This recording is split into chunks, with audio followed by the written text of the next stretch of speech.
Welcome to the Alyosha Society. Right here, we are pursuing truth, beauty, and goodness through great literature. In a previous video, I counted down my top 10 favorite books. Well, I counted down from number 10 to number 2. And in an act of shameless cruelty, I left you hanging. And now, if you've not seen the top 10 video, check it out. Then come back to this one. All right. So here goes. My number 1, drum roll. Oh, wait a second.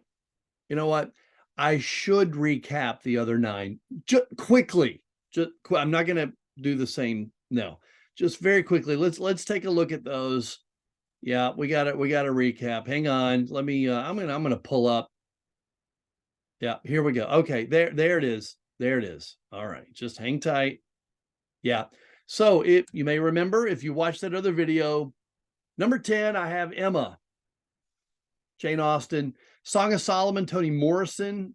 Coming in at number 8, East of Eden, John Steinbeck, call it his greatest work. David Copperfield, the Bildungsroman of all Bildungsromans. Number 6, Ulysses. I'm going to do a separate video kind of unpacking that one a little bit.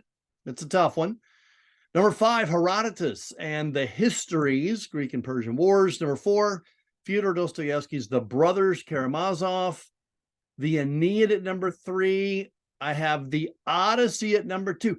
What in the world could possibly be number 1?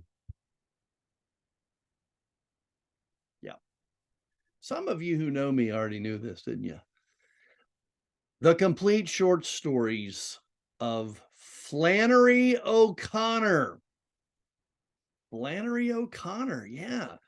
So let me break down for you, and I owe it to you. I know I owe it to you. Let me explain to you why I would choose Flannery O'Connor as number 1. A little bit of background first of all. Sadly, very sadly, Flannery O'Connor died when she was only 39 years old, 1964.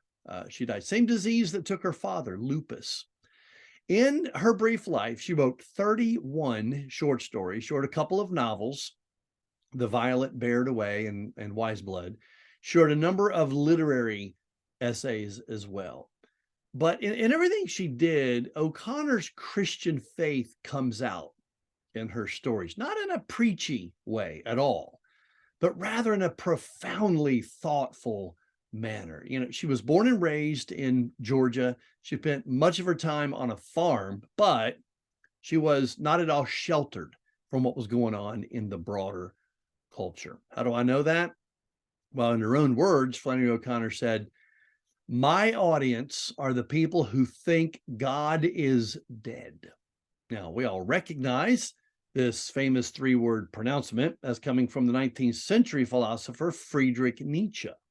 But O'Connor is addressing the 20th century followers, you might call them, of Nietzsche, sometimes referred to as existentialists. Now, what is that? Okay, there's no real meaning or purpose in life. It's all absurdity. Probably no God. There's no higher reason for our existence. Truth and meaning are subjective. We have to create our own meaning to life. I would say that's existentialism in a nutshell.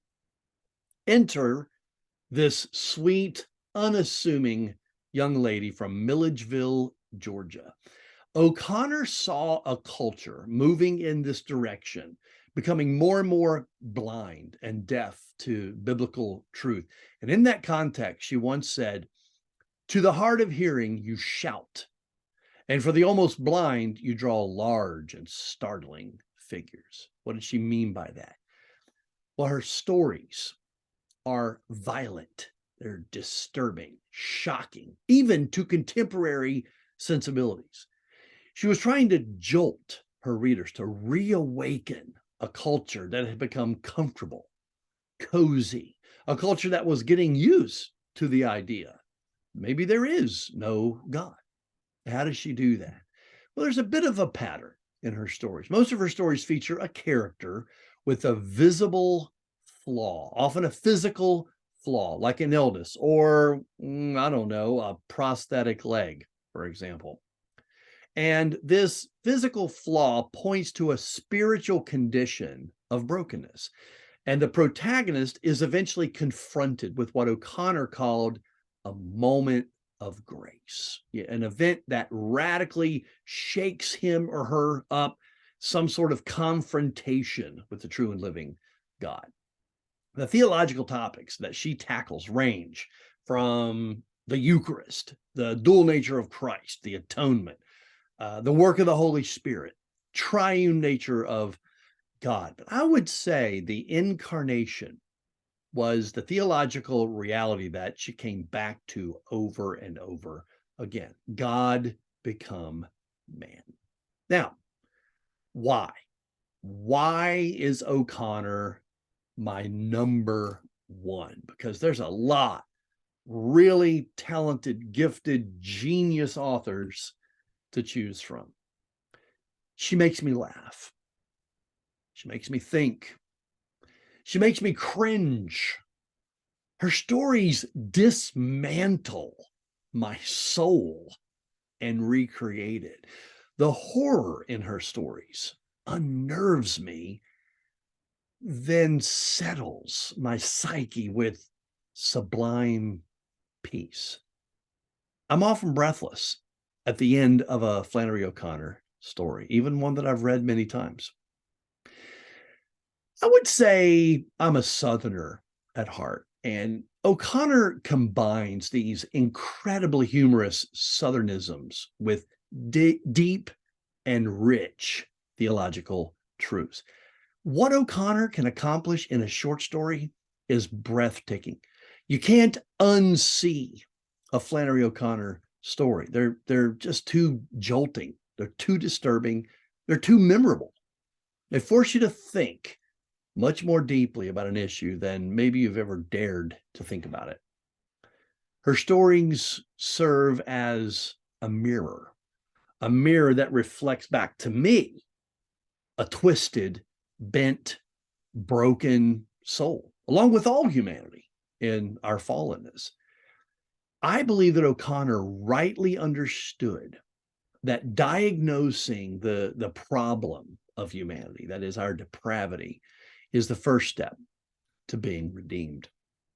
O'Connor wisely and skillfully uses a form that can break into and speak into the zeitgeist of the 1940s, 1950s, 1960s. She bends her form to fit the need of the times. And by doing that, she gives me a model for how to address the culture. I want to read something to you that I think you'll find quite interesting. There's one other reason that I respect her and commend her to you: humility. I want to end with this quote from, of all things, her prayer journal. Now, keep in mind, she never expected that folks would be reading her prayer journal. These are her words in private to God. Right near the beginning of it, she says this: "Dear God, I cannot love thee the way I want to. You are the slim crescent of a moon that I see, and myself is the earth's shadow that keeps me from seeing all the moon. The crescent is very beautiful, and perhaps that is all one like I am should or could see. But what I'm afraid of, dear God, is that my self shadow will grow so large that it blocks the whole moon, and that I will judge myself by the shadow that is nothing. I do not know you, God, because I am in the way. Please help me to push myself aside." That's from Flannery O'Connor's prayer journal. Oh, to wrap up the video, in case you're interested, she wrote 31 short stories. My recommendation for the first three. If you want to get started, if you've never read any Flannery O'Connor, the first three stories to read: Revelation, Everything That Rises Must Converge, and then Good Country People. That's where I would start. I'd love to hear what you think about those. So let me know. Well, there you have it, guys. My top 10, and then my number 1. To recap, my top 10, Emma at number 10, followed by Song of Solomon, East of Eden, and David Copperfield at number 7. Ulysses, number 6. Number 5, I have Herodotus's Histories. How many people have that one in a top 10? Number 4, The Brothers Karamazov. Number 3, The Aeneid. The Odyssey at number 2. And my number 1, Flannery O'Connor's short stories. Friends, listen, I would love to get your feedback on my list. Please don't be shy. Email me, Bruce@AlyoshaSociety.com.